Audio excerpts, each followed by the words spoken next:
Bien, muy buenas a todo el mundo y esperamos que tengan una buena tarde de primavera. Hoy es 2 de abril, la primavera ya habrá empezado.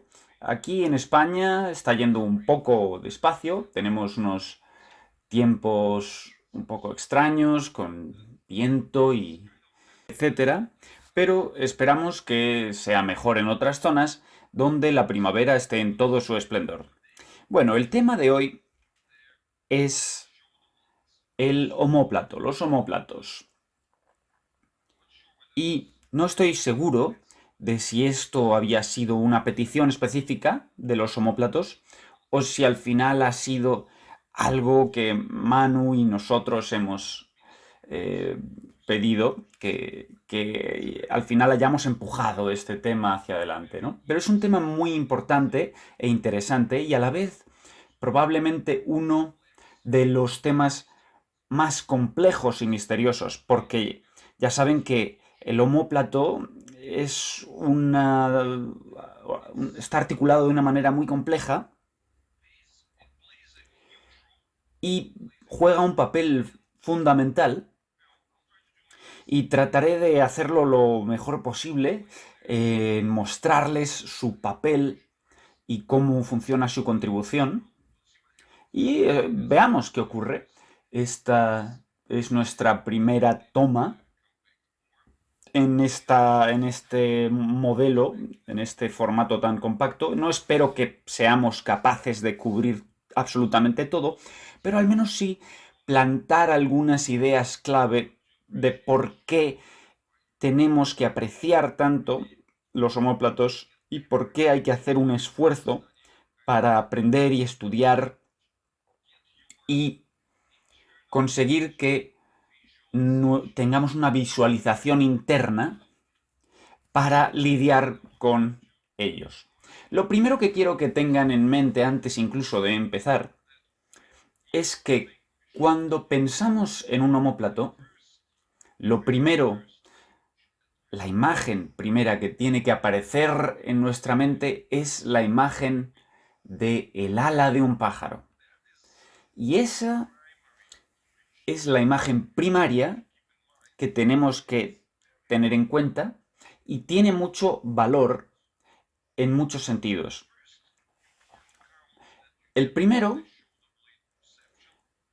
que conseguimos al vincular los omplatos con un ala, es que empezamos a percibir todo el sistema en conjunto.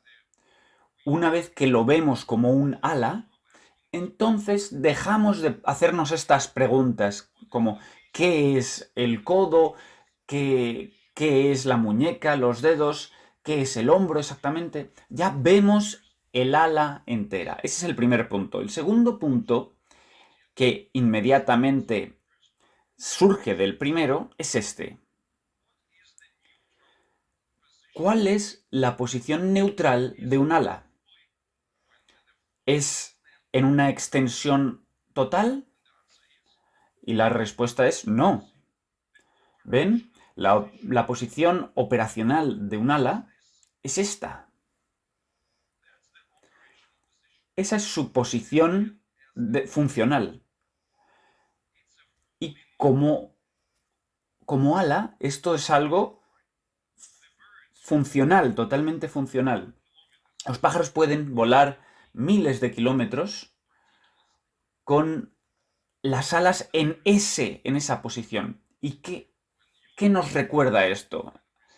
¿A qué nos recuerda esta posición? La respuesta es, bueno, de hecho parece exactamente igual que un brazo espástico. Una mano doblada, un codo doblado, un hombro doblado, todo está flexionado. La primera pregunta práctica que tenemos que hacernos es, vaya, tal vez debo preguntarme si esto acaso está mal. O tal vez sencillamente sea la disposición fundamental que tiene el brazo, también hablaremos de la pierna desde el mismo perspectivo, desde la misma perspectiva. Pero tal vez esta es la posición que el cuerpo está reclamando como la opción más fiable de conexiones disponibles. Y la tercera cosa que vemos aquí, ¿cuál sería la tercera cosa?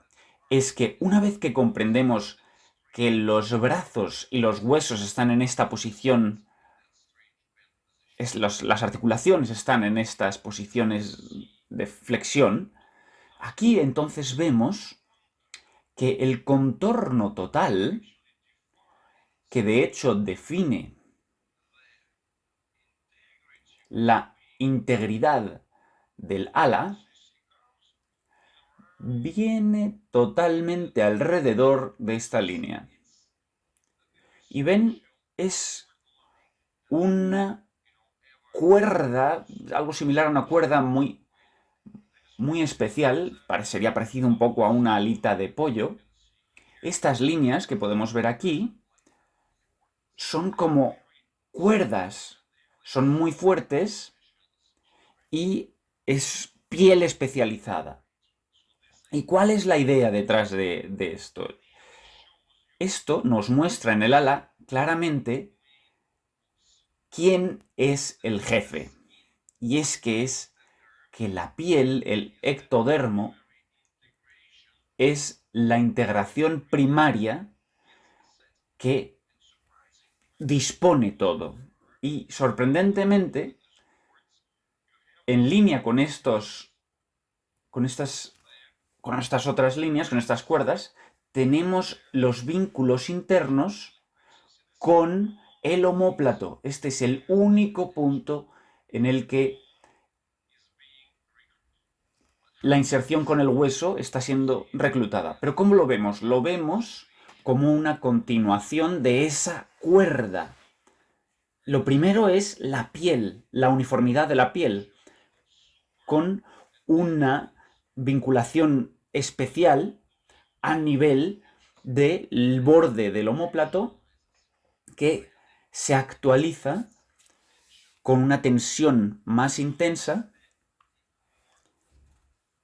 y actualiza un crecimiento óseo más potente.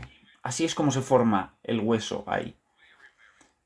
Por eso esta integración del ala es muy importante y nos da este entendimiento. Y entonces, ¿qué sabemos de las alas? Un ala es plana, es amplia, pero es plana. Y no caigamos en la idea de la utilidad, que es plana porque eso sirve para volar, etcétera, etcétera, etcétera. Eso no es ni siquiera secundario aquí. Lo primero de lo que tenemos que hablar es cómo esta composición, cómo esta construcción ha surgido. No hablemos de el propósito. Hablemos de la organización interna. ¿Cuáles son esas conexiones fiables internas? Y si nos fijamos en este ala, es el sistema en el cual conseguimos el máximo porcentaje de piel. Y eso es lo que quiero que vean aquí. ¿Por qué es plano? Bueno, porque la piel es ampliamente controlable, los músculos y los huesos son ampliamente incontrolables, difíciles de controlar. Son lo que está incrustado, la especialización que está dentro de este marco regional. Y solo las mejorías de las constricciones y de la estabilidad permiten que esos otros elementos se activen una vez que somos familiares con el resto, cuando los podemos interpretar, porque venimos desde el hueso hacia el exterior. Ese es el motivo. Máximo porcentaje de piel. Ese es el secreto de un ala. ¿Por qué? Porque la piel es la constricción más fiable que tenemos de control. Y esa es la idea central de este sistema. Una vez que lo entendemos así, una vez que vemos eso, entonces todo lo demás empieza a ser más fácil de comprender. Porque entonces, una vez que vemos estas imágenes, una vez que vemos estas cuerdas y la piel, etcétera, etcétera, entonces entendemos. Entonces entendemos qué es un brazo humano también. El brazo que estamos acostumbrados a ver y que es familiar para nosotros. Vamos a buscar aquí una imagen de un brazo. Bien, si lo vemos desde un lateral, ¿qué vemos? Si dibujamos las mismas líneas, esta sería el ala, y estas líneas las voy a dibujar incluso un poco alejadas, sencillamente para acentuar el hecho de que estas líneas de piel, más y más lejos, esa sería la demo que nos muestra que nuestra apariencia habitual, cuando esperamos que los músculos sigan a los huesos, eso es un gran bonus que solo es posible cuando tenemos la siguiente capa de especialización en la piel. Por eso, si nos fijamos en un ala que es plana, la estoy mirando desde el frente, ¿no? Sería plana. Entonces ahí, de algún modo, empezamos a cobrar amplitud más amplia, y de ese modo acabamos teniendo la zona redonda. ¿Y qué sabemos de los niños con parálisis cerebral? Ya sean los brazos o las piernas, son planos también, son estrechos y planos. ¿Cuáles son las señales de progreso? Conseguir más circularidad y más grosor. Y eso es exactamente lo que estamos mirando aquí. Y, por supuesto, hablando de esto, cuando hablamos de las mismas ideas de una relativa redondez y soporte relativo referido al hueso, a la fascia, a los músculos en sí, referidos a la grasa, referidos a la piel, estas son las capas de integración que tenemos que tener en mente cuando estudiamos este tema. Y una vez que entendemos que esto es un ala, vemos que lo que tenemos es algo, es un bonus, es un extra, que implica que todas esas conexiones primarias tienen que estar ahí.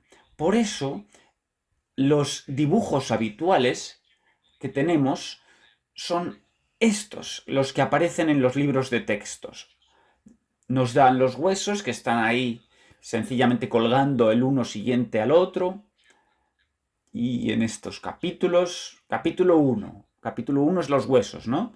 El capítulo 2, los ligamentos, luego el 3, los músculos, etcétera, etcétera. Y luego irían apilándolos uno encima de otros. Pero la realidad es que todo empieza en la piel y los huesos y todas las otras capas especializadas se forman desde ahí, porque son especializaciones, son sedimentos dentro de ese otro sistema tensional. Por eso quiero que olviden todo esto, no piensen demasiado en esto, en los huesos, en que tienen que estar conectados. Eso es algo que nos va a llevar por un camino erróneo. Lo que tenemos que conseguir es esta manera de pensar, y es que todo funciona de un modo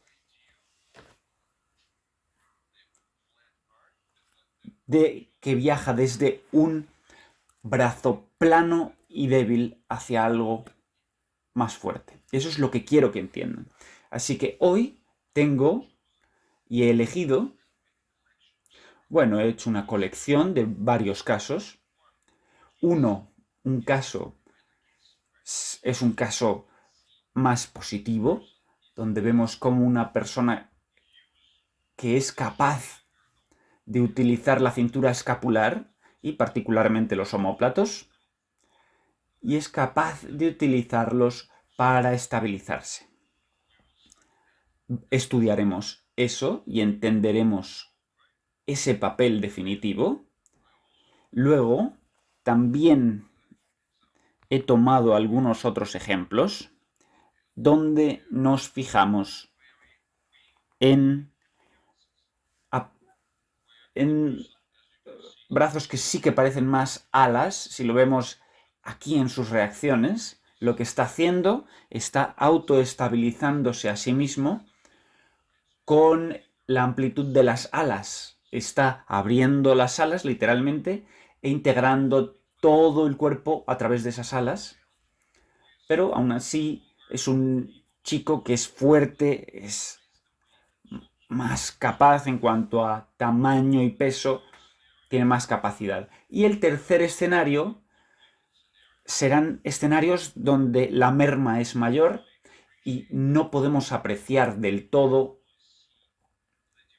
el desarrollo de la espalda, y vemos que los omóplatos son sencillamente huesos sueltos, y cómo se integran esos huesos y cómo se insertan dentro del cuerpo, qué significan y cómo funcionan en esas situaciones.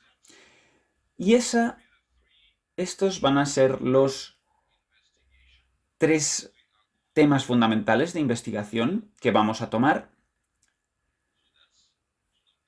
y ese es el enfoque principal que vamos a tener.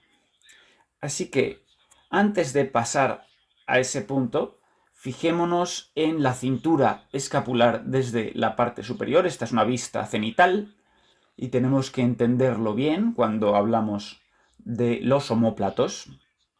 Y es que los omóplatos son parte de esta cintura escapular total. La cintura escapular es este círculo que está vinculado, bueno, no es un círculo, es una elipse, a lo mejor, que está vinculada y que funciona de manera unitaria como una unidad de conexión. Y esto también es una imagen muy importante que tenemos que tener. Y esta vista superior también nos da esta idea de que si dibujamos la línea central aquí, entonces, de algún modo, divide la situación en cuanto a la profundidad total en mitad y mitad, donde tendríamos esta mitad frontal y esta mitad posterior. ¿Y cuál es la clave aquí? Aquí nos tenemos que fijar en el desarrollo de la espalda, el desarrollo dorsal. Eso es un universal con el que tenemos que lidiar siempre. Todos los niños, sin excepción, tienen un déficit dorsal. Los niños que no tienen déficit dorsal no está en nuestros radares. Son niños que no se acercan a lo que nosotros hacemos. Así que esta imagen de la profundidad es muy importante. Pero una vez que nos fijamos en esta profundidad, también recomendaría añadir algo que es bastante natural, pero entendámoslos también claramente, la idea de las latitudes. Y veamos lo que nos da Google. Bueno, más o menos. Vamos a ver. Aquí está la latitud, y esta es la idea que quiero que tengamos en mente cuando hablamos de los diferentes niveles. Si imaginamos que esto sería el Ecuador, entonces nos fijamos en el siguiente nivel, la siguiente latitud, y la cosa es que van a tener esa relación. La parte más baja va a ser más amplia y la otra más baja, que sería el Ecuador, sería incluso más amplia, sería esta zona de aquí, luego la segunda es aquella de allí, y luego esta otra de aquí. Y según vamos avanzando, vemos que los círculos se van haciendo más pequeños. Pero la clave es, lo que queremos visualizar aquí, es que si los miramos como este nivel, van en este orden. Y eso es lo que tenemos que entender. La latitud, por ejemplo, de 40 grados, de 20 grados y la de 0 grados, la del ecuador, tienen esta relación la una con la otra. Si no hubiese suavidad en la transición, sencillamente serían escalones, ¿no? Y eso es algo que hay que entender. Las relaciones entre ellas son esta relación entre escalones. ¿Y por qué es importante? Porque si esto fuese el cuello, esto sería la parte superior de la cintura escapular y esto sería la parte más baja de la cintura escapular. Y esa es la relación que tienen entre ellas. Están relacionadas unas con otras como estos escalones. Pero sobre esos escalones, ¿por qué no queda tan claro? Bien, porque la piel los cubre. Y observamos lo mismo en la superficie de la Tierra. Hay una línea con suavidad que hace que se pierda la idea de esos escalones. Y esa es la clave. Cuando nos fijamos en los niños, siempre vamos a ver primero la piel. Así que veremos la parte suave, la parte lisa. Y eso nos da un interrogante. Debajo de esa parte lisa, ¿qué está ocurriendo? ¿Tenemos estos escalones? Porque estos escalones son críticos para las rotaciones independientes, la estabilidad independiente y la apilación de esos niveles. Así que esto es algo clave que hay que entender. Porque todo parece estar fusionado. Y eso implica que incluso dentro de la piel, si, por ejemplo, este color magenta sería la vinculación más, las inserciones más profundas, necesitaría tener conexiones y especializaciones en la piel que van a permitir ese tipo de profundidad. Así que quédense conmigo un poco más y voy a mostrar cómo todo va teniendo sentido en un momento. Esto está muy claro, de hecho. Cuando nos fijamos en esta chica, ella tiene un buen uso de omóplatos, pero también, mientras tanto, vamos a ver primero este otro caso. Aquí no hay mucha profundidad posterior. Esta es una situación en la que el hueso visible, los huesos visibles, son los que dominan el sistema. No tenemos la imagen de que esto tenga una verdadera profundidad. No tenemos una imagen de grosor dorsal en esta imagen. Y eso es lo que vemos aquí. Queremos reconciliar dos imágenes. Por un lado, esta imagen ósea, digamos, una caja torácica, caja costal, omóplatos como se conectan hueso con hueso, y luego una cierta cobertura de tejidos blandos encima, la fascia profunda, músculo y la piel. Esa sería una imagen. Y la otra imagen sería un ectodermo grueso. Ese ala con un grosor de tejidos blandos que enriquecen todos esos huecos y espacios de las posiciones óseas. Entonces, ¿qué vemos aquí? Esta es una posición intermedia. Aquí vemos un niño que está en un buen estado, en un mejor estado. ¿Y qué ocurre aquí? Aquí vemos que esta chica, según va poniendo y transfiriendo peso y sosteniéndose desde el suelo, vemos que los omóplatos están muy estables. No se están moviendo a ningún lugar.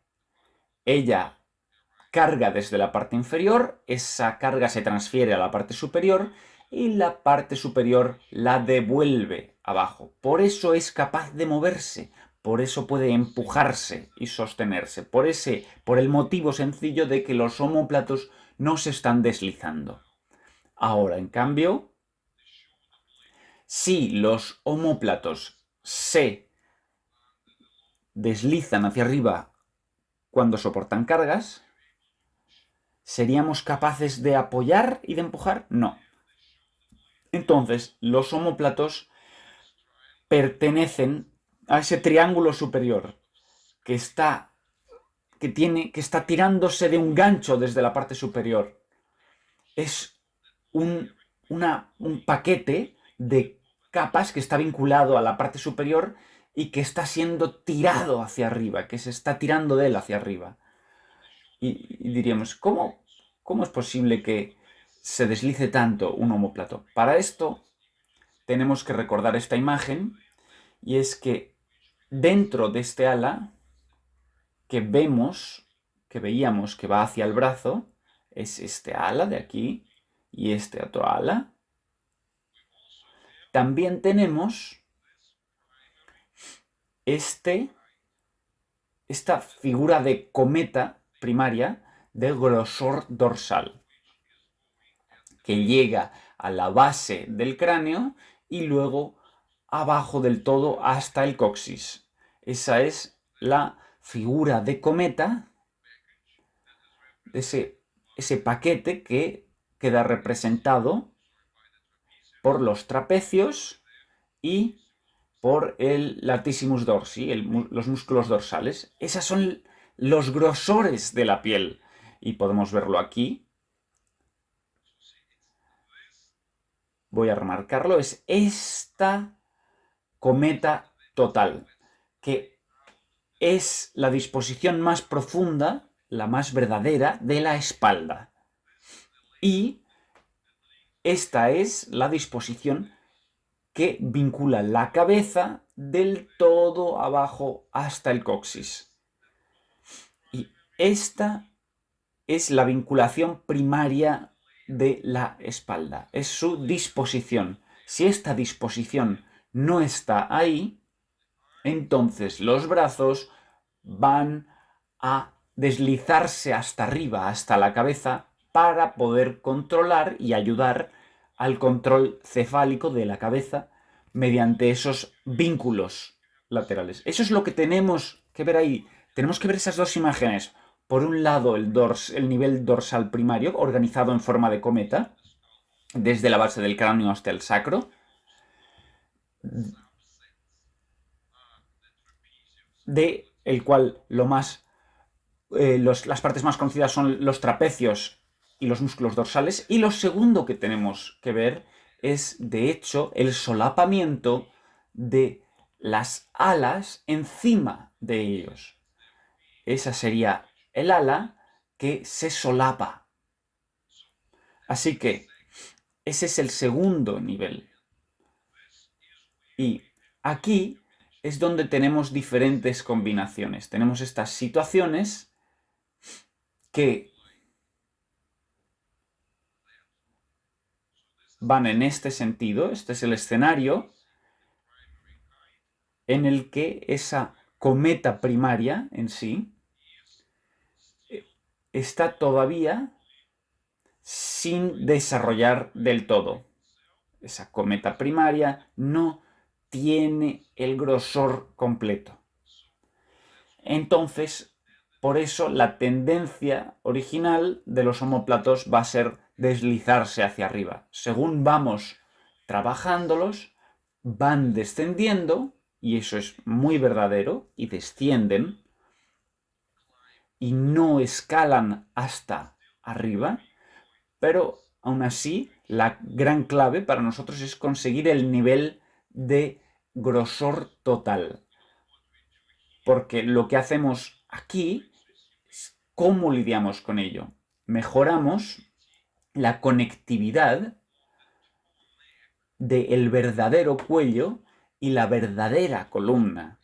Y ese es el motivo por el que los apoyos secundarios, los vínculos secundarios, que serían este uso, este empleo de los brazos para el control cefálico, ya no es necesario. Por eso, todo el sistema empieza a descender. Pero aún así, el grosor sigue siendo pobre. El grosor dorsal es pobre y el grosor de las alas también es pobre. Por eso necesitamos dos cosas. Necesitamos un grosor dorsal total y el grosor de las alas. Esos son dos componentes que es necesario tener para un verdadero buen progreso. Por eso, lo que ocurre si tomamos la situación en 3 fases o 4 fases. Si tomamos 4 fases. Primera fase sería donde faltan todas las profundidades y vemos una cabeza que está tirando de los omóplatos hacia ella, con una posición muy alta de los omóplatos. Luego, las conexiones de la cabeza mejoran y las de la columna también mejoran. Y vemos esa espalda con esa piel con posiciones más correctas de los omóplatos. Luego llegaríamos a una tercera fase donde los omóplatos tienen que desarrollarse y evolucionar como alas. Y como alas tienen que ir hacia los lados y conseguir más profundidad. Y luego, después de esa fase, de haber desarrollado más grosor y haber sido a los lados, entonces ya se desarrollan más dorsalmente y se estabilizan. Por eso, ahí tendríamos, la voy a llamar 1, 2, 3 y 4.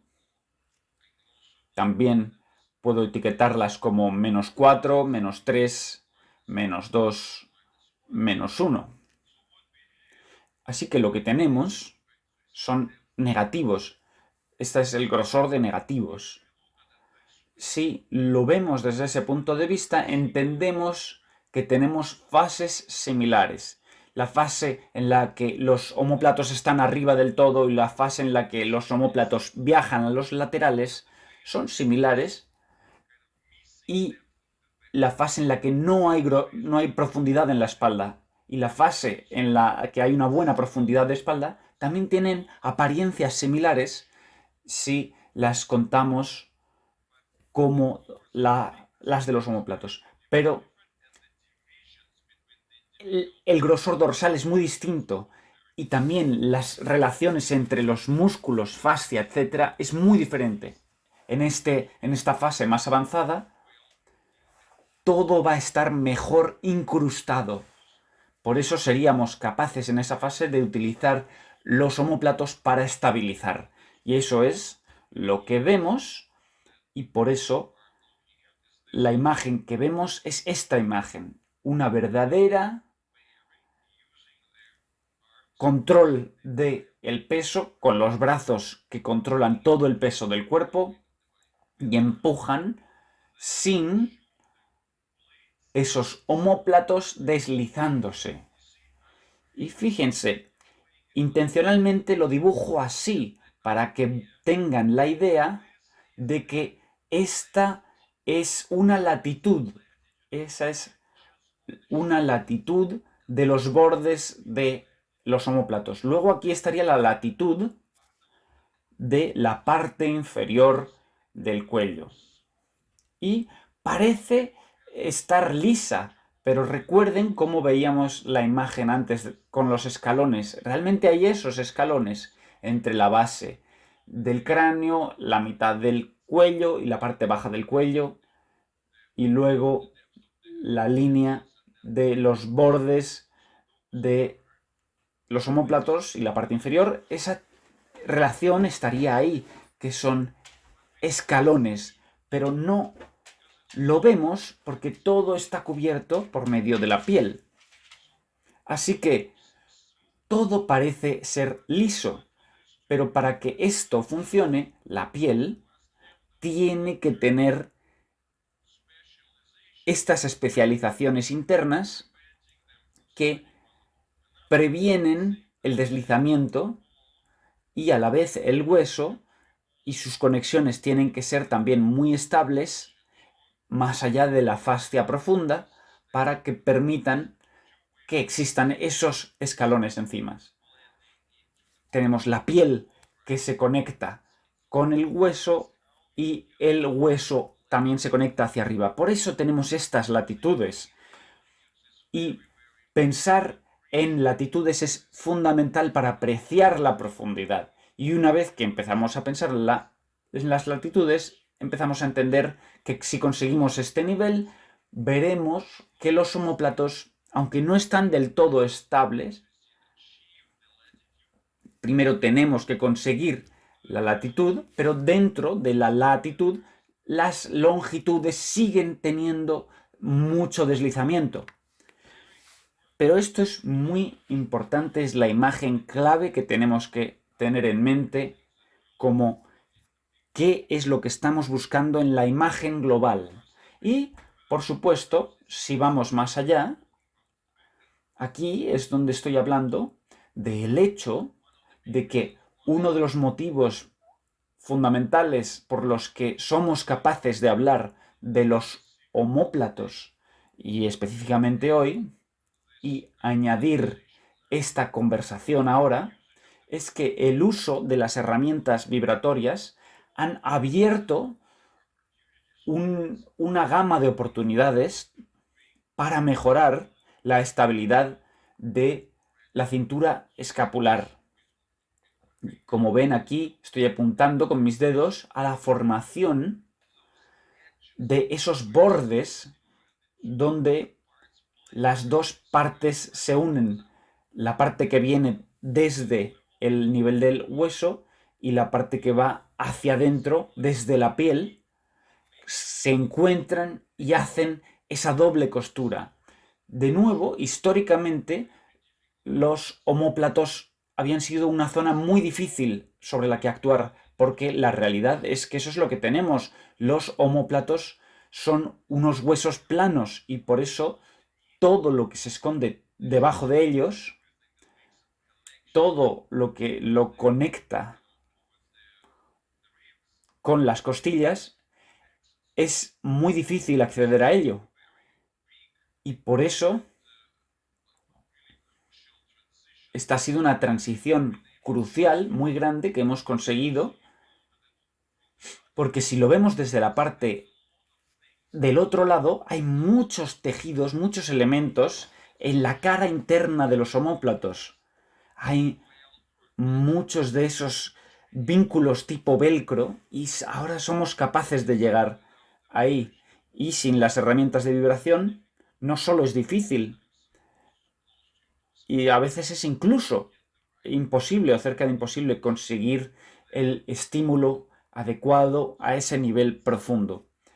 Y esa es la idea fundamental. Y una vez que tenemos esas conexiones, empezamos a ver cómo todo va tomando forma. Cuando esos elementos están vinculados, todo el movimiento es más fluido.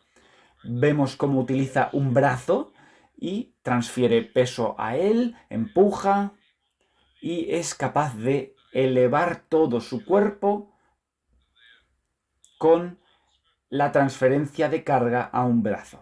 De nuevo, si el omóplato se estuviese deslizando y se hubiese deslizado hacia arriba o se hubiese inclinado o hubiese hecho cualquier cosa, en ese caso no habría sido capaz de hacer este empuje.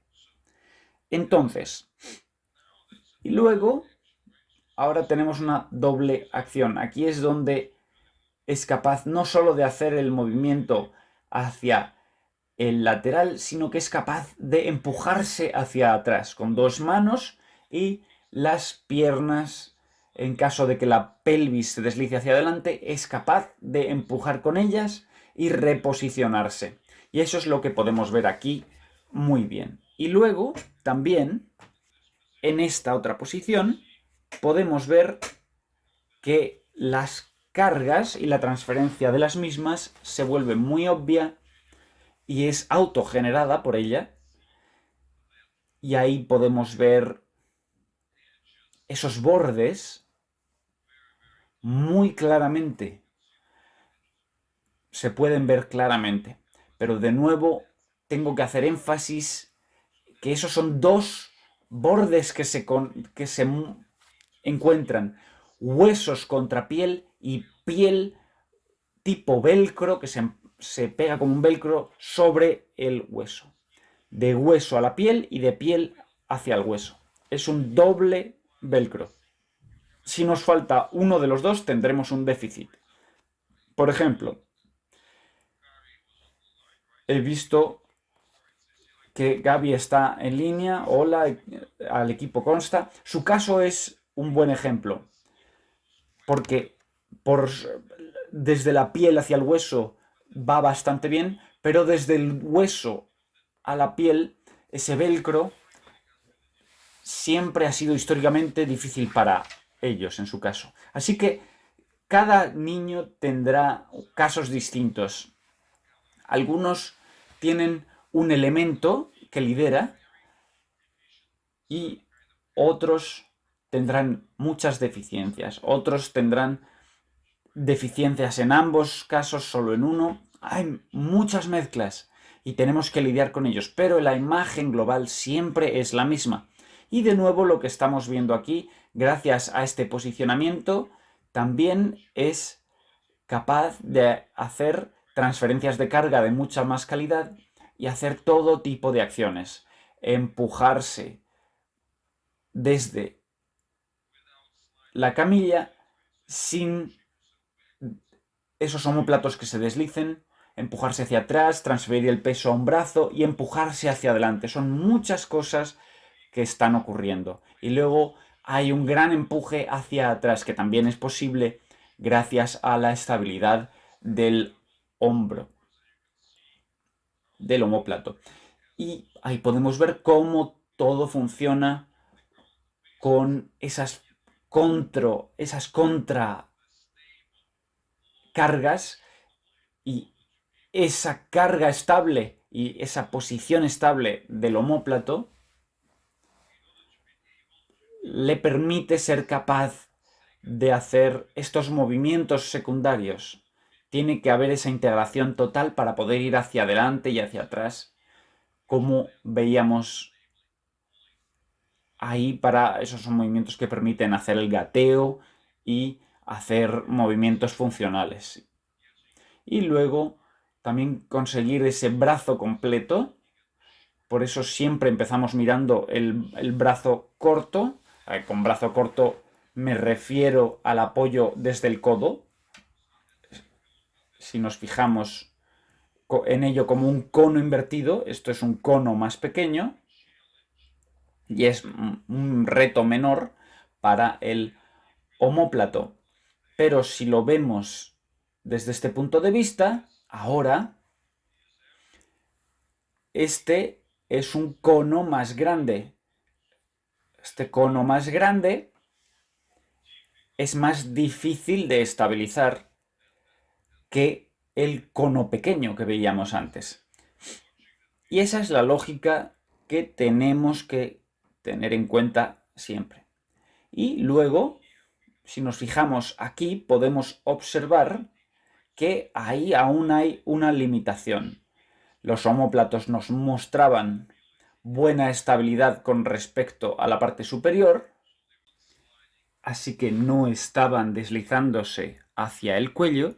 Sin embargo, en cuanto a las libertades de los bordes, aquí van bien, pero si pasamos al siguiente nivel, la profundidad dorsal, ahí es donde no hay profundidad dorsal y es donde todo está fusionado en un paquete en total junto con la piel de la espalda y la caja costal, y por eso aquí no tiene el movimiento libre de ondulación del torso con respecto a los brazos. Y esa es la disposición. Fíjense, la espalda en sí con el brazo corto que hablábamos, eso nos permite ver ese movimiento, pero aquí con el brazo largo ya no lo vemos, se mueve en bloque. Y esta, de nuevo, son fases de la evolución. Ahora, voy a pasar a este caso. Este es el caso de un chico grande al que le falta profundidad dorsal, pero que tiene unas alas fuertes. Esa cometa falta, pero las alas están presentes. Y con esas alas presentes, ¿qué vemos? ¿Dónde está el omóplato? El omóplato está totalmente en el lateral, pero luego también vemos efectivamente como el músculo dorsal, en ese sentido, como parte del brazo, como parte del ala, muestra el contorno total perteneciendo o siendo parte del ala. El mismo músculo, técnicamente, el mismo dorsal, tiene dos papeles, tanto si es trabajando hacia el borde que pertenece a las alas o si pertenece a el centro, que sería perteneciente a la columna. Tenemos apariencias totalmente distintas y relaciones distintas entre el hueso y el bloque de piel, músculos. Y vemos esto muy claramente si pasamos a estas imágenes donde los omóplatos están en los laterales, pero los casos más espectaculares los vamos a ver después. Fíjense, aquí es donde estoy estudiando ese omóplato extendido como un ala, los bordes de la piel, el puente, este puente también, todo está lateralizado y es grueso, es fuerte y es una ala poderosa, y este chico no tiene la cometa, no tiene esa cometa que pertenece a la parte dorsal profunda, eso no lo tiene, él solo tiene las alas. Por eso, ¿qué es lo que hace? Su actividad, toda su actividad, como vemos, toda su actividad es tratar de salvarse con las alas. Siempre está extendiendo esas alas. Así es como se equilibra, porque cuanto más las abra, todo, hasta sus piernas, es capaz de controlarlo con esas alas. Sus piernas no son un factor, no son capaces de manejar cargas, etc. Es un grandísimo cono que viene desde los laterales y así es como se estabiliza. Entonces, ¿cuál sería nuestra estrategia en este tipo de escenario? Por un lado, queremos tomar lo que está funcionando y hacer que funcione mejor, con que estos omóplatos tipo ala tengan mejores conexiones todavía, y por otro lado, tenemos que enfocarnos en las partes que faltan y es construir. Incluso aquí podemos ver lo desnuda que está la columna. Construir esta porción en sí. Pero de hecho, su imagen es muy impresionante porque según vamos más allá, fíjense en este bloque, es enorme. Pero, por supuesto, antes, hace un par de años, estaba aún más tenso, era una cuerda. Con ABR se ha mejorado la relación entre esos tejidos, se ha facilitado que la distribución entre esos vínculos sea mejor, se ha hecho más blanda y más fuerte a nivel interno, así que ha conseguido un mejor uso de lo que tenía, que son esas alas primarias. Fíjense en esto. Esto es un bloque muy grande. Fíjense. Y de nuevo, aquí podemos ver esos puentes y volvemos a nuestra imagen, podemos ver que entre los bordes de los músculos y los bordes de la cuerda hay un gran espacio. Y es lo mismo que vemos aquí. Podemos ver que típicamente cuando vemos los niños que no hacen ABR, en estos casos, habrá una mayor tensión, una combinación con mayor tensión de esas cuerdas. Pero según vamos mejorando la integración en el interior y la distribución total, esas cuerdas empiezan a ascender, empiezan a fusionarse más con la piel y los músculos individuales se van olvidando según la piel se va especializando en el conjunto total. Lo podemos ver aquí. Estos son imágenes espectaculares. Y en su caso, cuando probamos las posiciones, estamos viendo cómo se orienta todo en el lateral. De nuevo, queremos la estabilidad, queremos un verdadero cuello para que baje y que abandone esa latitud. Pero ellos empiezan muy lejos y ese viaje tiene que ser hacia el interior y hacia abajo. Y esa es la imagen importante y por eso también es importante para nosotros ver estos pequeños detalles, cómo de prominentes y cómo de prominente es la profundidad de la columna. ¿Qué apariencia tiene en estas subcuerdas del trapecio y su fascia? Todo esto son indicadores, pero su trabajo es muy sencillo realmente. Lo que queremos es algo también muy sencillo. Queremos una profundidad dorsal máxima posible. Y dentro de esa profundidad dorsal habrá vínculos que van desde la piel hacia el hueso, con la grasa mecánica que va hacia el interior, y queremos conexión desde el periósteo y la fascia profunda hacia el exterior. Siempre volvemos a estas imágenes que una y otra vez muestro, estas imágenes de Jean-Paul Guimberto, de sus vídeos, donde descubre ese entramado, esos vínculos que van desde la piel al músculo, etc.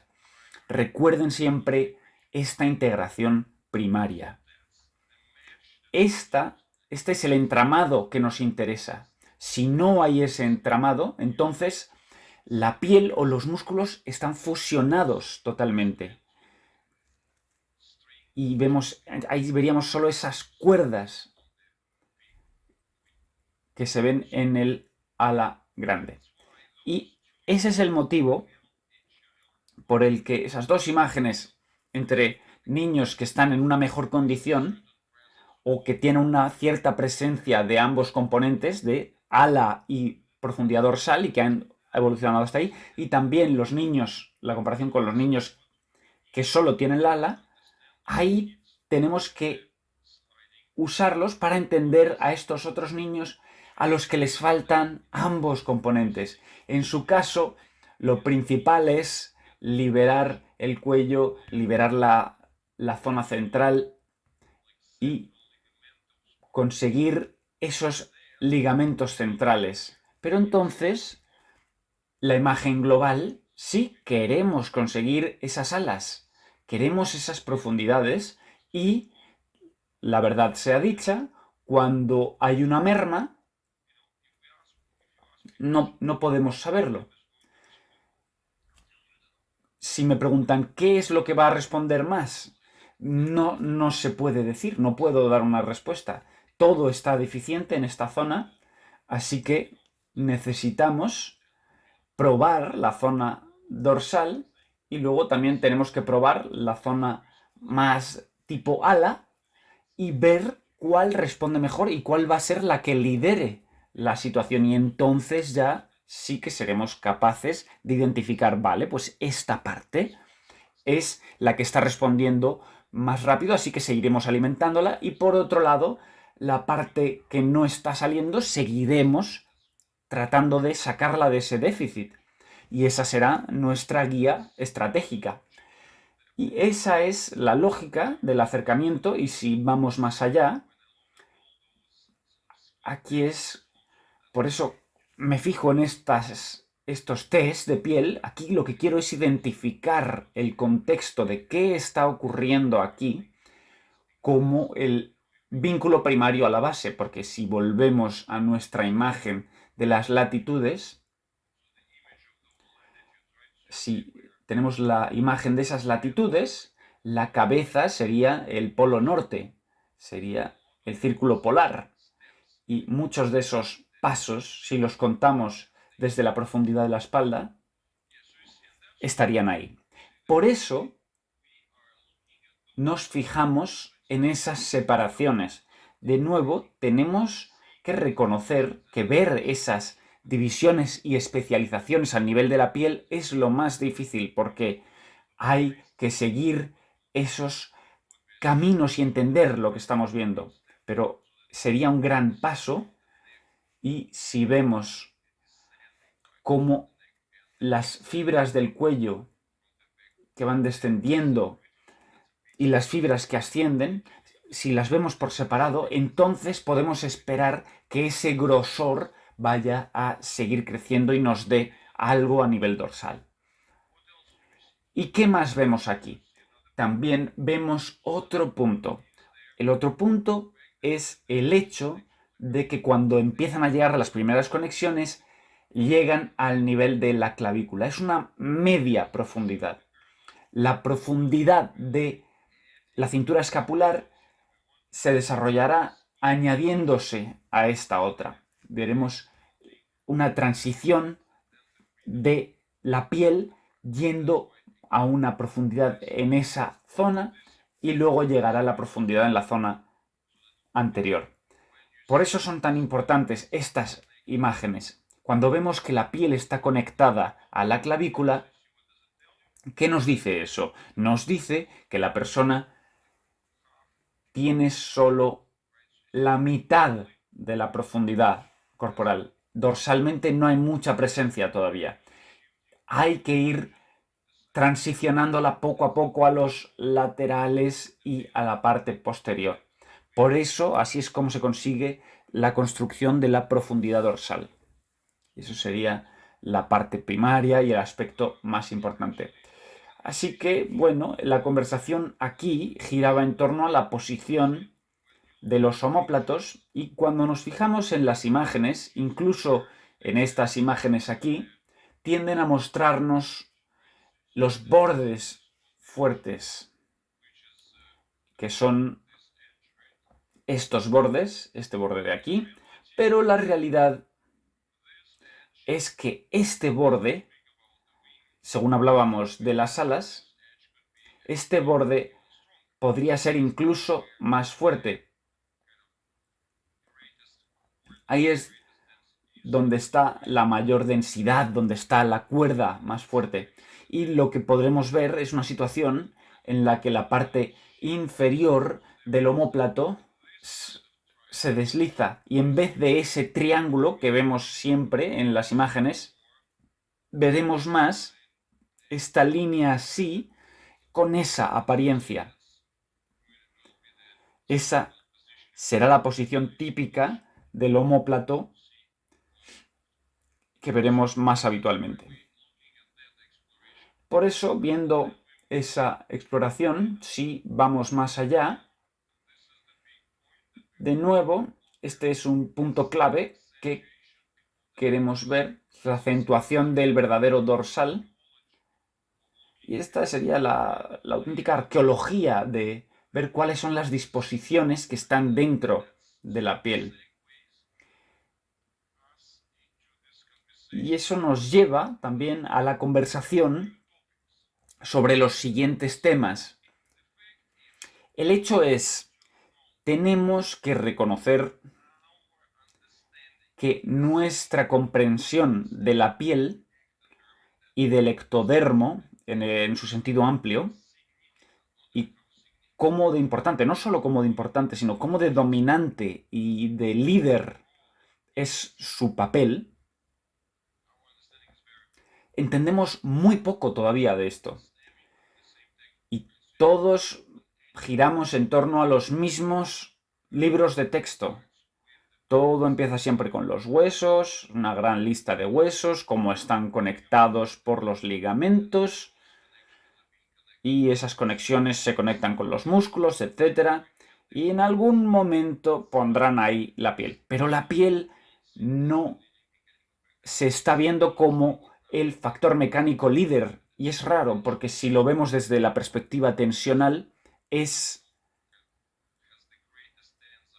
la que tiene la mayor capacidad tensil, es el tejido más fuerte al final. E históricamente todo empieza desde la piel y esas especializaciones se establecen desde ella.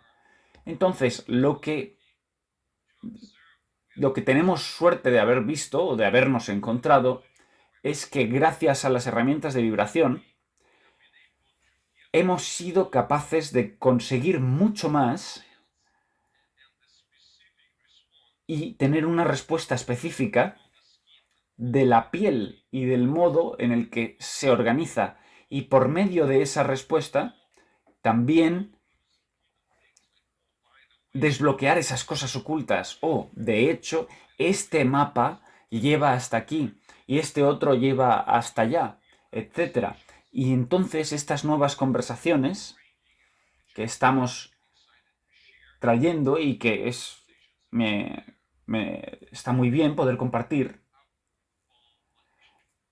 estas conversaciones en torno a la doble acción y las técnicas superficiales y cómo podemos utilizar todas estas técnicas y también las diferentes extensiones y diferentes cabezales de las herramientas de vibración. Todo esto nos está dando nuevas oportunidades que nos permiten ver nuevas disposiciones y cómo seguirlas. Y es una gran oportunidad que nos están dando las herramientas de vibración. Incluso si vuelvo a este chico de aquí, el que tiene estas partes laterales tan grandes, antes no teníamos tantas herramientas para trabajar tan específicamente a estos niveles. Si nos fijábamos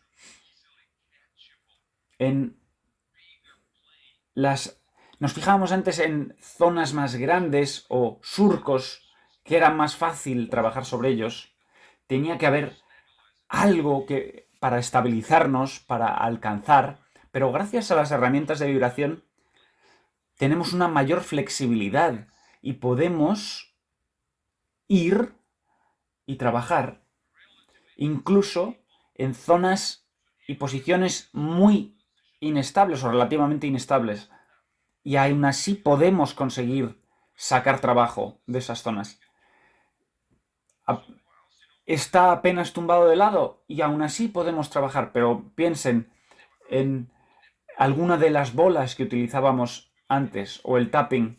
Teníamos unas grandes limitaciones en cuanto a cómo de bien conseguiríamos respuestas y cómo de precisamente trabajaríamos. Pero gracias a la bola de vibración podemos decir que estamos esculpiendo la fascia. Literalmente tenemos un cincel, o si quieren decir, es una mezcla entre un soplete y un cincel que nos permiten conectar los diferentes elementos, conectar los que están desconectados y desconectar los que están demasiado fusionados por medio de el incremento de la distribución de esos héroes sin canciones, esos héroes olvidados que conseguimos reconocer por medio de estas visualizaciones. Y bueno, eso era lo que quería transmitir como este primer set de ideas sobre los omóplatos para llegar más o menos a nuestra marca habitual de tiempo, y espero que esto al menos signifique que empiezan a distinguir las alas de la verdadera espalda y entender cómo funcionan y qué es la profundidad, qué son los solapamientos en el sistema. Así que mantener en nuestra mente la imagen de un ala y de la profundidad, y mantener la imagen de la cometa dorsal total dentro de esta profundidad dorsal total, son ideas muy clave que tenemos que tener en mente, y volveremos sobre lo mismo. Queremos la máxima dorsalización. Dentro de esa dorsalización queremos el mínimo de trabajo muscular. Queremos la máxima distribución, y eso es lo que se consigue gracias a los elementos dorsales. Y eso es básicamente su modo de funcionar, y es lo que nos alegra ver que con las herramientas de vibración se están abriendo muchas buenas nuevas oportunidades, y por eso estas ideas de los nuevos mapas y las nuevas activaciones de los mapas antes conocidos, esto es lo que vamos a conseguir gracias a esto. Así que, bueno, con esto decimos adiós a los futuros videntes de esta grabación, y pasaremos a la parte de preguntas y respuestas para las familias presentes en directo.